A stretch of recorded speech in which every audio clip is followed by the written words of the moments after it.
emociona. Quiero leerles 3 breves pasajes. Mateo 9:16 dice: además, ¿a quién se le ocurriría remendar una prenda vieja con tela nueva? Pues el remedio nuevo encogería y se desprendería de la tela vieja, lo cual daría una rotura aún mayor que la anterior. 2 Corintios 5:17. Todo el que pertenece a Cristo se ha convertido en una persona nueva. La vida antigua ha pasado, una nueva vida ha comenzado. Y luego Isaías 65:17 dice: pues miren, estoy creando algo, un nuevo cielo y una tierra nueva, tan admirables que nadie volverá a recordar las cosas pasadas. Y lo que Dios quiere dejar en tu corazón, en el mío, es: hoy es tiempo de avanzar. Despójate de lo que pertenece al pasado y de las cosas echadas a perder sin saber. Te han estado llevando cuesta arriba. Es como andar cargando un manto viejo, pesado y carcomido por la polilla que frena tu avance en lo que tú vas buscando el reino de Dios. Quítalo de tus hombros y entra en mi presencia para que recibas el nuevo manto que tengo para ti. Es un manto de esperanza bordado con oro fino. Lo hice con el propósito que camines de manera majestuosa y te dirijas al plan perfecto que he preparado en exclusiva para ti. En el nombre de Cristo Jesús. Amén y amén.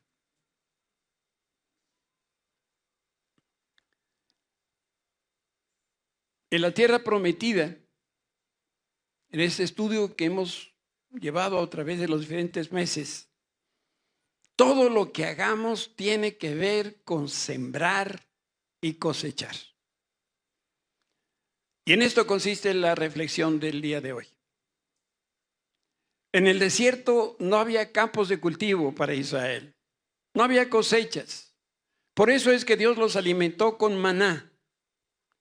Pero en la tierra prometida donde nos encontramos debemos plantar y cosechar. En el ámbito natural como en el ámbito espiritual, si no siembras, ¿qué pasa? No cosechas. Grábate esta cosa en el corazón. Si tú no siembras, no vas a poder cosechar. ¿Qué es lo que hace el agricultor?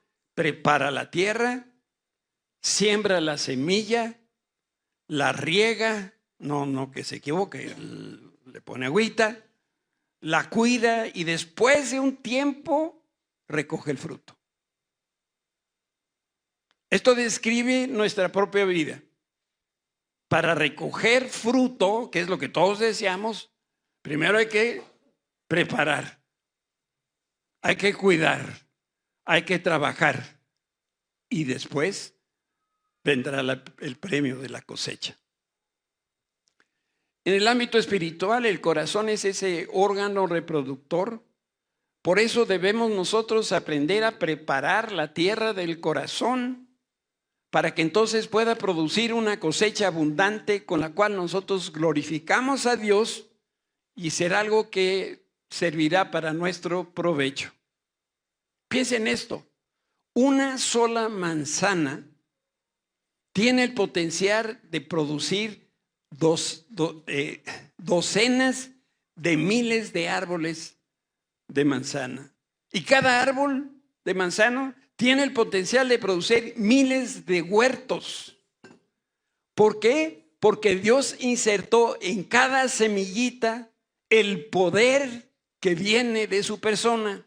Por eso sucede. Por eso nosotros necesitamos sembrar para que esa semilla de Dios, para que con su poder nosotros cosechemos huertos, más huertos, más huertos de manzanas.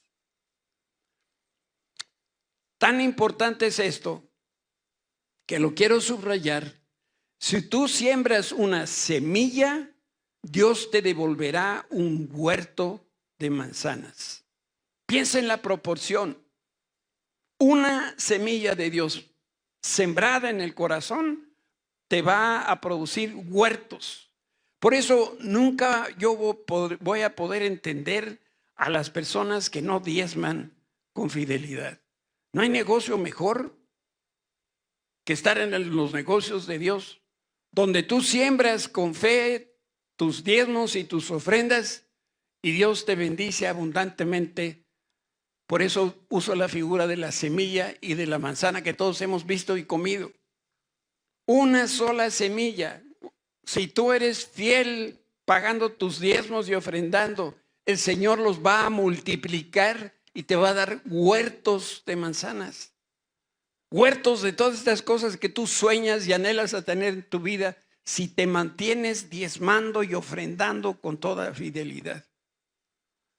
El poder de Dios, el poder es que Dios nos ha dado, no lo podemos ver, pero es real.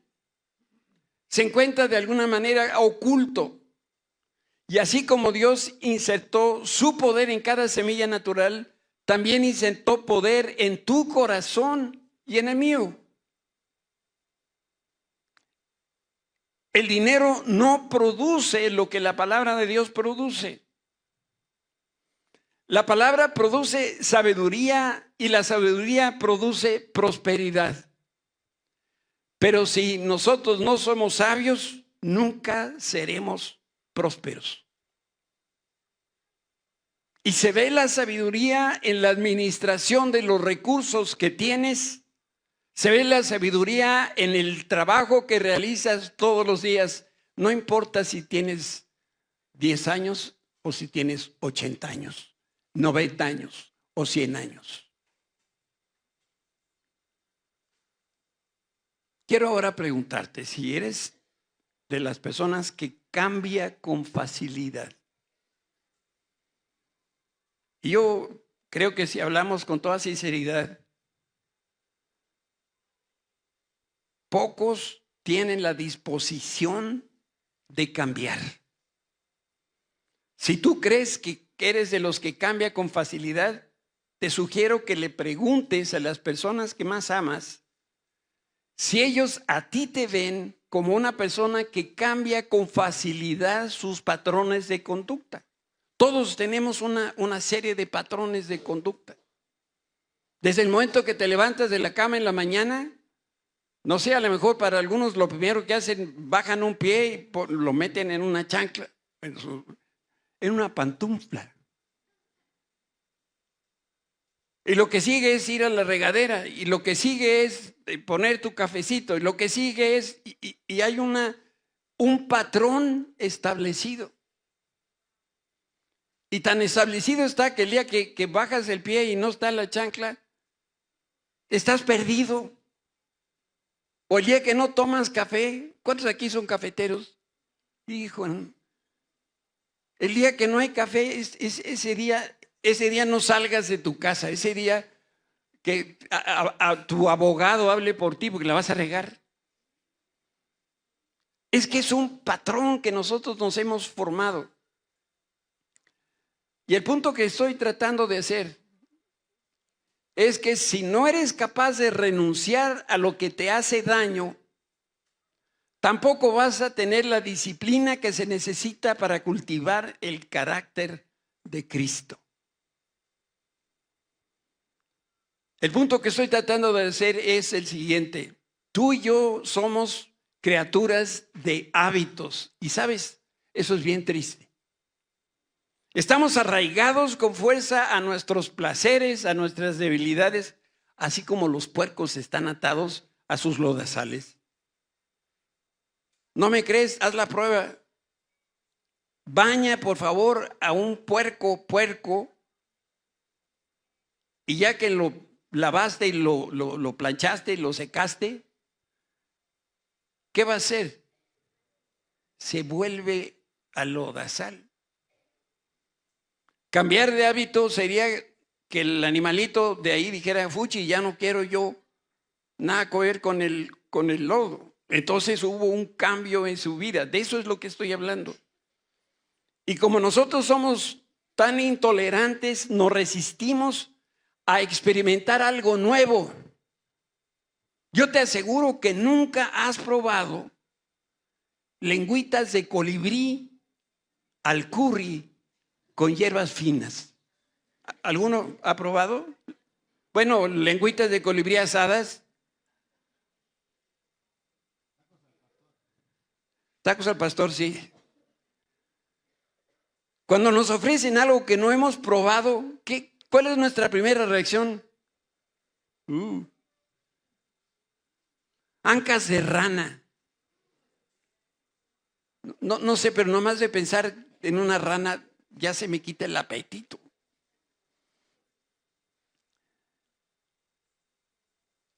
Resistir entonces al cambio puede ser un atributo piadoso siempre y cuando nos mantenga alejados de toda mala influencia.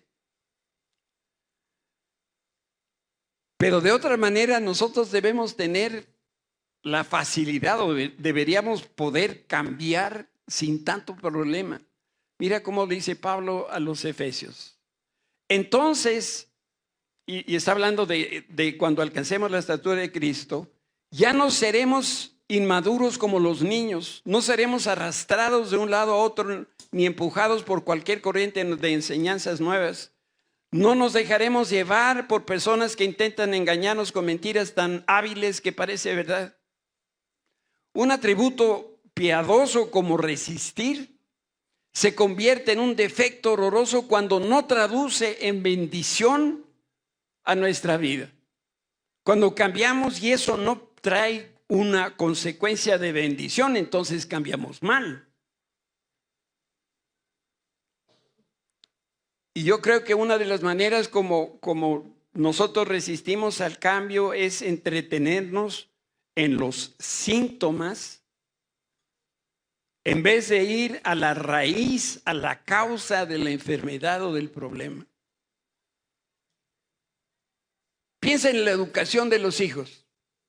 Vienen las calificaciones y viene salpicadita de rojo, ¿no? Con pintas de negro, la fecha y toda esa cosa, ¿no? ¿Qué le dices a tu hijo? ¿Qué le dices? ¿Bravo? ¿Te premias? ¿Te mereces un premio por tus calificaciones? Le decimos, no. Si tú nos conviertes esos rojos en negros en la siguiente calificación, considérate desheredado. No tu hijo, ¿eh? Bien, ¿qué calificaciones traía mi hijo? Impronunciables, ¿verdad? Usted no sabe, pero para llegar a la calificación de Lorena, mi hija, teníamos que sumar sus calificaciones y las mías y apenas así llegamos.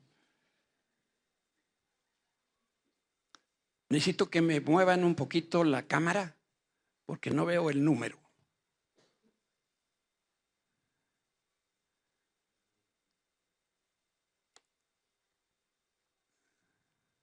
Ahí está bien. Gracias. Por ejemplo, quiero pensar que solo Dios puede resolver la raíz y la causa de nuestros problemas sin ningún problema. Cristo es la solución, la única que hay, y su verdad nos hace completamente libres. El lado opuesto de esta moneda es la sociedad que nos ha condicionado a medicar todos los problemas que nos aquejan. Por eso hoy contamos con supuestas curas para casi todos los males. Algunos, por ejemplo, en ese intento de dejar las cosas malas, dejaron de fumar, pero sustituyeron el cigarro por dulces. Ahora son diabéticos y adictos a las golosinas. ¿Qué hicieron? Cambiaron de adicción. Algunos alcohólicos dejaron de beber, pero sustituyeron el alcohol por terapias. Ahora son adictos del psiquiatra, del grupo de soporte, de alcohólicos anónimos, de enojones anónimos, que al final no son tan anónimos que digamos, ¿no? Lo único que te cambia y me cambia es el poder de Dios Y será una realidad cuando nosotros afrontemos la raíz y la causa de los problemas de nuestro corazón. No los síntomas, la raíz de la enfermedad. Y el Señor nos da herramientas para poderlo hacer, que son la semilla que es su palabra y el poder del Espíritu Santo. Cada vez que tú reflexionas, no solo leer, reflexionas en la Escritura, estás sembrando semillas de poder en tu corazón. Y después viene el Espíritu Santo y le da ese impulso al poder que recibiste de parte de Dios. El Señor nos cambia de adentro hacia afuera. Sin embargo, para que esto ocurra, hay dos cosas que son indispensables hacer. La primera es debemos tener una relación íntima con el Señor. Así es como nosotros vamos a poder tomar posesión de la tierra prometida, porque en nuestro corazón es donde debemos trabajar. Y la segunda cosa que tenemos que hacer es escuchar para apropiarnos todas las cosas que vienen de Dios. ¿Sabes por qué? Porque en nuestro corazón es donde nosotros debemos trabajar. Y quiero mostrarte a través de la parábola del sembrador y la semilla, verdades que están puestas ahí para nuestro provecho. Estoy tomando de Marcos capítulo 4. Una vez más Jesús comenzó a enseñar a la orilla del lago. Pronto se reunió una gran multitud alrededor de él, así que entró en una barca, luego se sentó en la barca mientras que toda la gente permanecía en la orilla y les enseñaba por medio de historias que contaba en forma de parábolas como la siguiente. Y dice Jesús: escuchen, un agricultor salió a sembrar. A medida que esparcía la semilla por el campo, algunas cayeron en el camino y los pájaros vinieron y se las comieron. Otras semillas cayeron en tierra poco profunda con roca debajo de ella. Las semillas germinaron con rapidez porque la tierra era poco profunda. Pero pronto las plantas se marchitaron bajo el calor del sol y como no tenían raíces profundas, murieron. Otras semillas fueron plantadas, cayeron entre espinos, los cuales crecieron y ahogaron los brotes, así que esos brotes no produjeron grano. Pero otras semillas cayeron en tierra fértil y germinaron y crecieron y produjeron una cosecha que fue de 30, 60 y hasta 100 veces más numerosa de la que se había sembrado. Y luego el Señor Jesús dijo: el que tenga oídos para oír, ¿qué? Que escuche y que entienda. Dice la Biblia que Jesús enseñaba a través de parábolas. Y en una ocasión compartió la parábola del sembrador. El agricultor esparció las semillas por todas partes y algunas cayeron, como lo hemos leído, a un lado del camino. Otras cayeron en un terreno poco profundo y rocoso. Otras se llenaron de espinos y la cuarta es la buena tierra. De los 4 sitios donde la semilla se plantó, solo en uno se logró una cosecha que Jesús aprobó. De 4, 1. Los discípulos escucharon la parábola, pero no entendieron. Y entonces le pidieron a Jesús, como en tantas otras ocasiones, que les explicara el mensaje. Y el Señor respondió lo siguiente: si no pueden entender el significado de esta parábola, ¿cómo van a entender las demás parábolas? La explicación de Jesús pone de manifiesto que entender esta parábola, la del sembrador, es sumamente importante. Quiere decir que en este pasaje bíblico hay principios que nos van a permitir entender algunos de los misterios de Dios si entendemos, si comprendemos y llevamos a la práctica la parábola del sembrador. Sumamente importante. El autor a los Hebreos expresa que los israelíes no entraron al descanso del Señor, que es la meta para la cual ellos salieron de Egipto. ¿Por qué no conocieron? ¿Por qué fallaron en esto? Porque no conocieron los caminos de Dios y no conocieron la manera de ser ni la manera de actuar de Dios. Dicen los americanos, déjame pinchar tu globo, ¿no? Muchos tienen un globote encima que no les deja ver. Déjame usar una aguja hoy y voy a picar el globo para que se desinfle y puedas ver lo que tienes delante. Algunos no conocen a Dios. Dicen que son cristianos desde quién sabe cuándo, pero no hay en su corazón la tierra que produce, no hay en su corazón el poder de la producción. Entonces no sé qué son. Y eso es lo que describe esta parábola y por eso es tan importante detenernos a aprender. La palabra conocer en la Biblia muchas veces se emplea para referirse a la intimidad que produce fruto. Eso quiere decir conocer en la Biblia. Entonces, cuando Adán conoció a Eva, ¿qué sucedió? Dieron a luz un bebé. Entonces, los que no están casados, no anden conociendo, ¿verdad?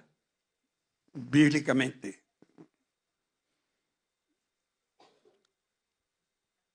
Yo aquí quiero decirte que conocer los caminos de Dios, conocer la manera de ser de Dios y la manera de actuar de Dios produce sabiduría en nosotros.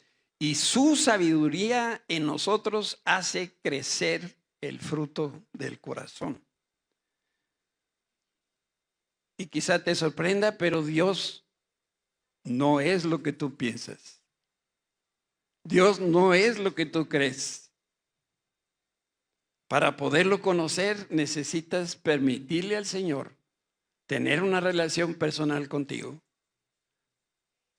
Tener el gusto por la palabra, estudiar, escudriñar la palabra, ponerla por obra y entonces tú mismo empiezas a descubrir cuáles son los caminos de Dios. Esta parábola, déjame ponerla en pocas palabras. La primera cosa que notamos en esta historia es que la semilla representa la palabra de Dios y la tierra del corazón es la condición o suelo donde se siembra. De alguna manera, el mensaje de esta parábola tiene que ver con las finanzas y con el éxito financiero. A ver si alguien que está dormido se despierta. Estamos hablando que la parábola del sembrador tiene que ver con dinero, tiene que ver con finanzas y con éxito en las finanzas. En la primera calidad del suelo, la superficie del campo de cultivo era dura y los pájaros se comieron las semillas.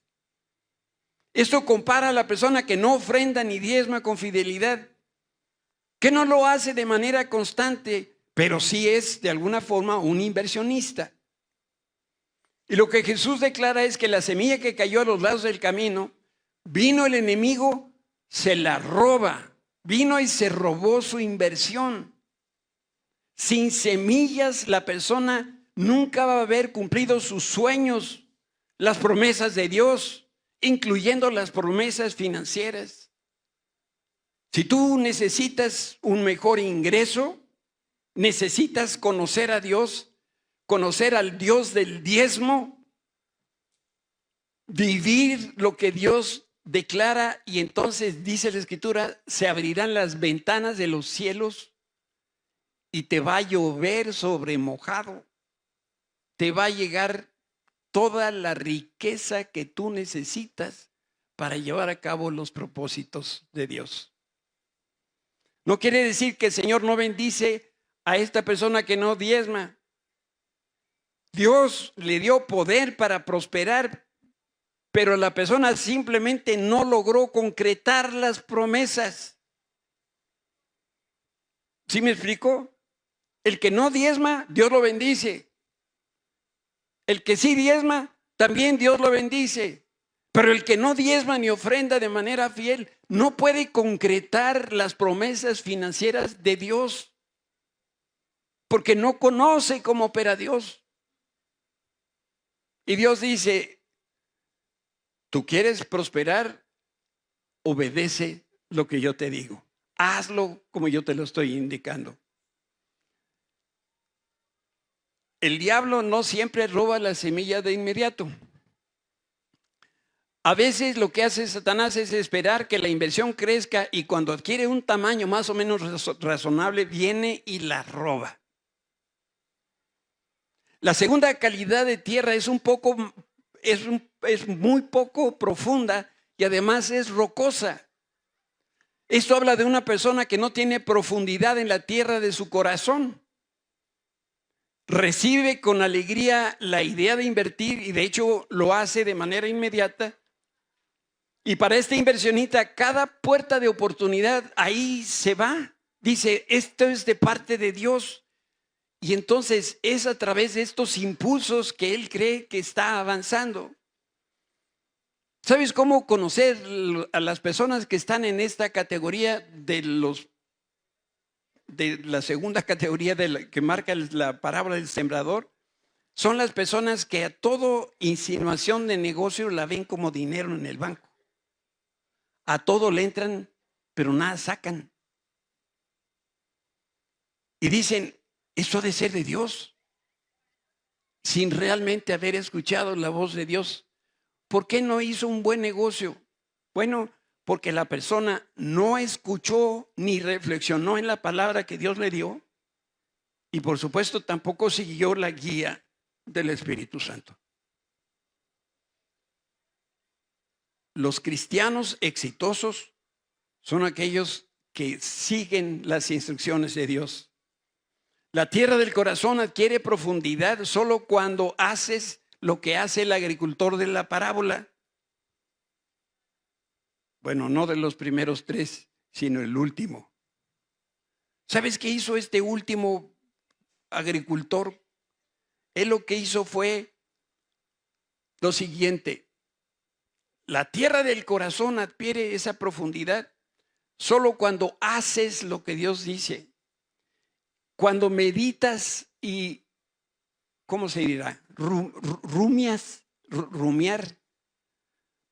Bueno, cuando estás haciendo como las vacas, con la palabra rema de Dios. R-H-E-M-A, rema. ¿Alguien que nunca ha oído la palabra rema? Ahorita se las explico. Cuando Dios nos habla a nosotros como individuos, nos da una palabra rema. Rema es una revelación subjetiva, particular y revelada directamente por el Espíritu Santo a una persona. Y después viene la dirección del Espíritu Santo. Tienes $1,000 millones en el banco. ¿Dónde los vas a invertir?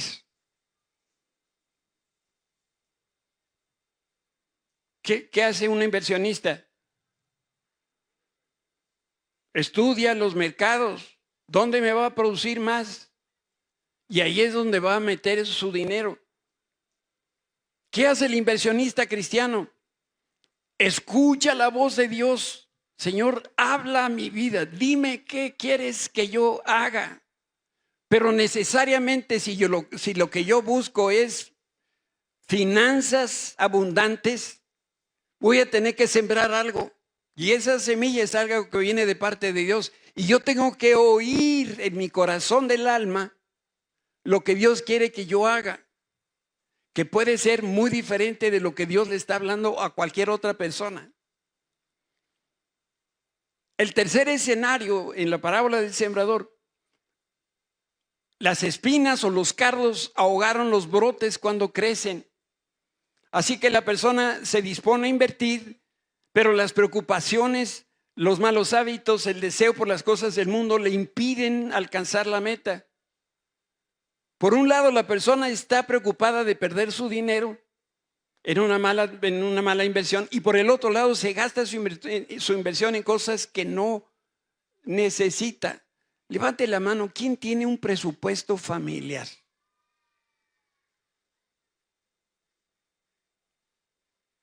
¿Y los demás?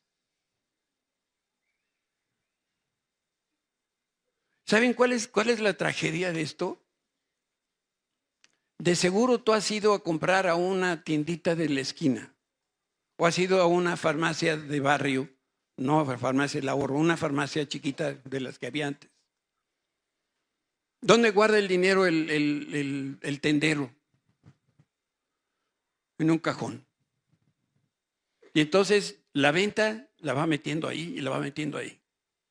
Entonces salen los niños de la escuela, papá, necesito cartulina para hacer un trabajo. Abre el cajón, toma y le da. Aquí está. Luego viene la señora, necesito dinero para el gasto. Pues, ¿cuánto necesitas, vieja? Pues tantos. Y entonces le saca del cajón de la venta. Y cuando se trata de resurtir lo que vendió, ¿de dónde va a salir ese dinero? Ya se lo gastó. Pero este tendero es bien listo y entonces dice, voy a pedir prestado.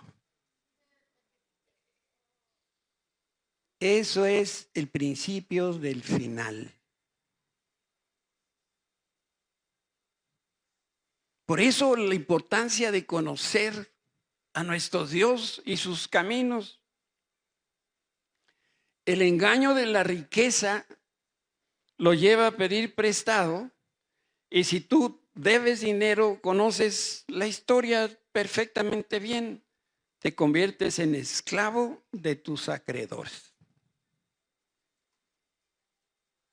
Yo sé que ya no hay aboneros, pero el abonero pasaba cada semana a cobrar el abono de la cobija y había que pagarle cada semana.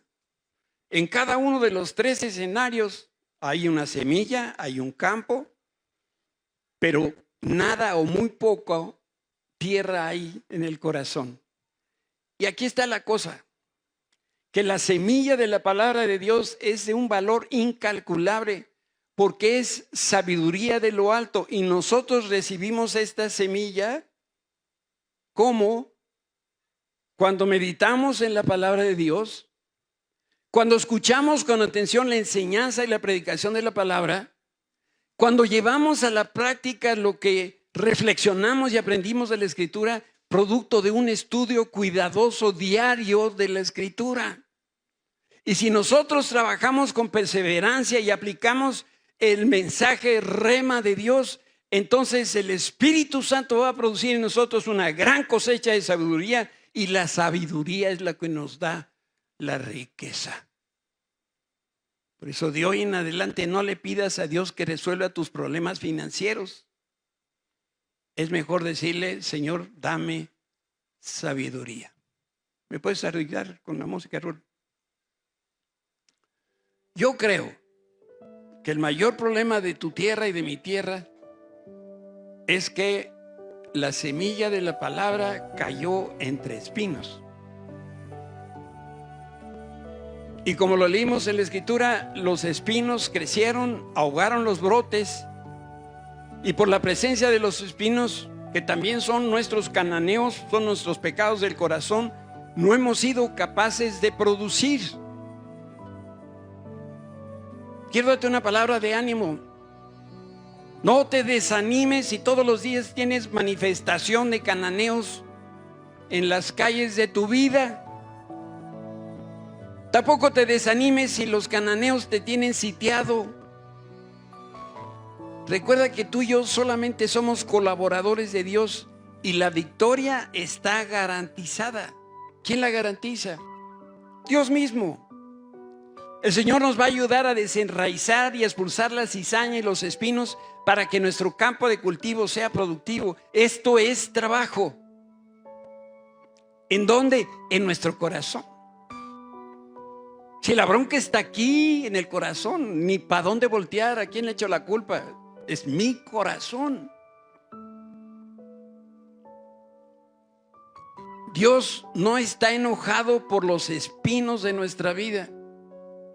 Él nos ama tanto que está dispuesto a ayudarnos a quitar todo lo que estorbe sus planes. Por eso te preguntaba si tú eres de fácil, si cambias con facilidad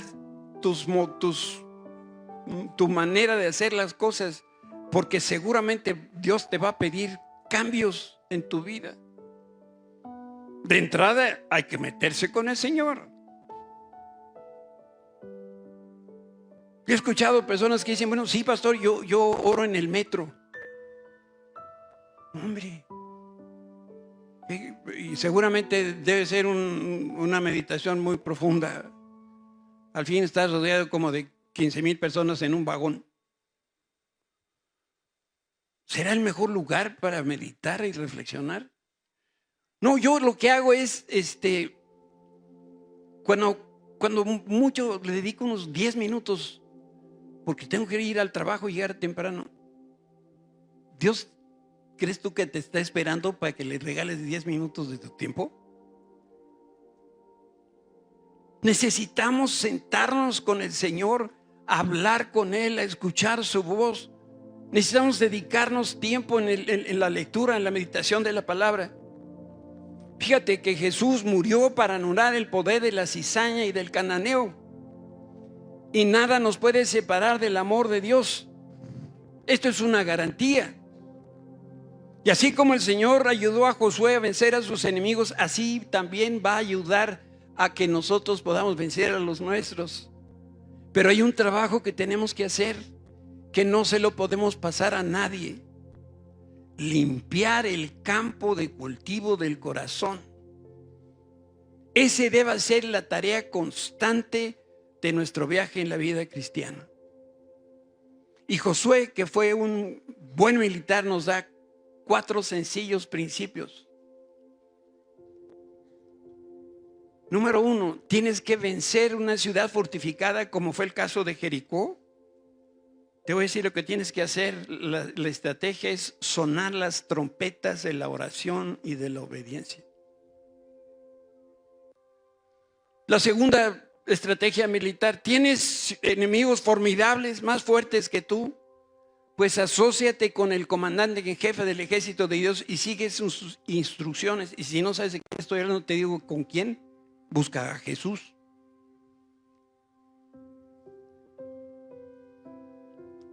Peleas contra un cananeo que es rejego, renuente. Te voy a decir lo que tienes que hacer. No dejes de luchar. Si no lo matas, él te va a matar a ti.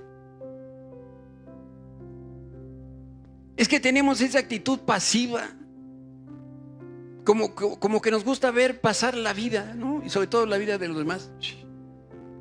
¿Y la tuya? ¿Qué pasa con esas cizañas, con esos cananeos en tu corazón? Están muy bien, muchas gracias. Los mando saludar. Y la cuarta estrategia es: ¿caíste de nuevo? Pues levántate, regresa al campo de la batalla. Pero si tú crees que la vida cristiana es estar cruzado de brazos, o estar jugando con el celular y mandarle mensajes a ver quién, y esa es tu vida, déjame decirte que estás completamente equivocado. Dios te tiene aquí para trabajar. ¿En dónde? Empezando en tu corazón. Está como aquel que le decía al Señor: Señor, perdóname todos mis pecados. Pero si nosotros fuimos pecando de uno a la vez, ¿no es cierto? Entonces pecamos en menudeo y pedimos perdón en mayoreo. ni siquiera tenemos el tiempo para decirle a Dios nuestros pecados.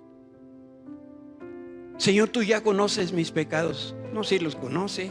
Él quiere oír que tú le digas, Señor, perdóname porque hice esto. Quiere verte cada mañana buscándolo a Él. Dice la Escritura, como el ciervo brama por las corrientes de agua, así mi alma tiene sed de ti. Dios quiere ver que tengas sed y hambre de Él. Y vengas y comas la palabra, como le sucedió a Daniel. Cuando comemos esa palabra, primero va a ser dulce, pero después va a ser amargo, porque la palabra de Dios nos muestra tal como somos. Dios ya te dio la victoria sobre tus cananeos. Los entregó en tus manos y en las mías, pero tú y yo tenemos que expulsarlos de nuestras vidas. De verdad, si tú dejas uno solo de estos cananeos, tu campo de cultivo no va a producir lo que Dios te quiere dar. En el momento de exterminar a uno de nuestros cananeos, tú vas a experimentar realmente una nueva vida. Sacaste esa cosa que estaba atorada en tu vida. Déjeme usar un ejemplo que sea muy burdo para ver si me hago entender. Te invitaron a cenar tacos al pastor. Vas en el taco número 25 y viene, se acerca el mesero y dice, ¿alguien quiere algo más? 5 más, pero sin cebolla. Llegas a tu casa y te estás muriendo a las 3 de la mañana. Dime, ¿qué necesitas hacer? ¿Qué necesitas hacer? Qué horrible es eso, ¿verdad? Pero ¿cómo te sientes después? Cuando tú saques de tu corazón al cananeo, cuando arranques la cizaña de tu corazón, tú vas a sentir alivio. Después, lo primero que va a suceder es que la palabra rema, esta que recibiste de parte de Dios a tu vida, si estaba dormida, se va a despertar.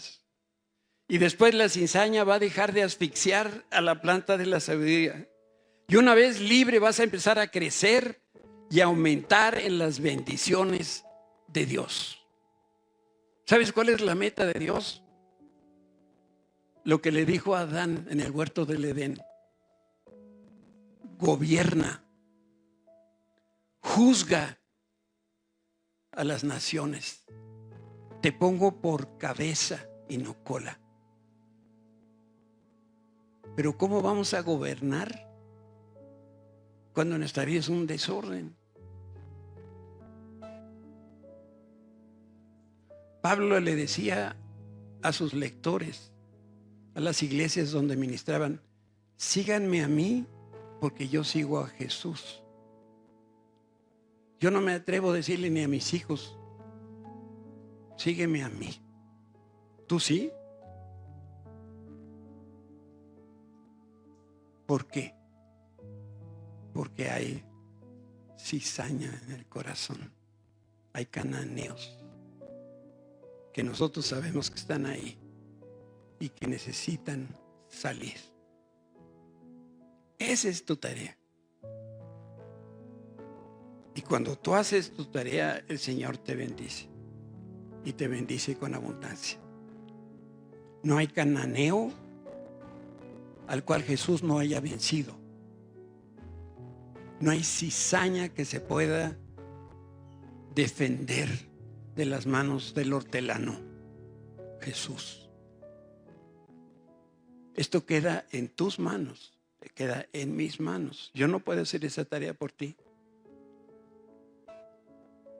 Pero que te quede bien claro que Dios te quiere bendecir. Pero eres tú el que no está haciendo, soy yo el que no está haciendo la parte que me corresponde.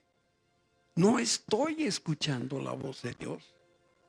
Esa palabra rema se me está negando. ¿Por qué? Porque está mi corazón inundado de estas cosas y no puede venir con claridad a hacer la obra completa que quiere hacer.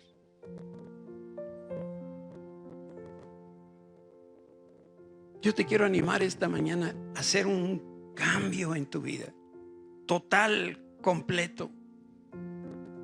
Y que a partir de este mismo día, tu vida sea otra. Y que tú puedas realmente conocer a Dios como Él es. ¿Te quieres poner de pie y oramos juntos?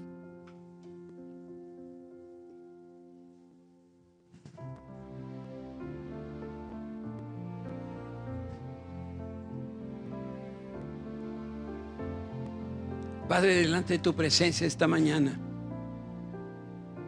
con vergüenza, Señor, nos acercamos a ti. Porque sabemos que en nuestro corazón hay muchas cosas que necesitamos trabajar. Hay cizaña que necesitamos expulsar. Hay cananeos que nosotros necesitamos vencer. Gracias porque tú hiciste la obra completa en la cruz del Calvario y nos diste redención y vida eterna.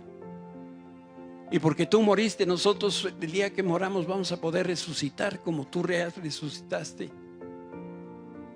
Porque todos nuestros pecados ya han sido juzgados en la cruz. Pero en tu corazón está que nosotros podamos vivir plenamente. Esa es una promesa de Jesús, plenitud de vida. Señor, que nada estorbe tus planes.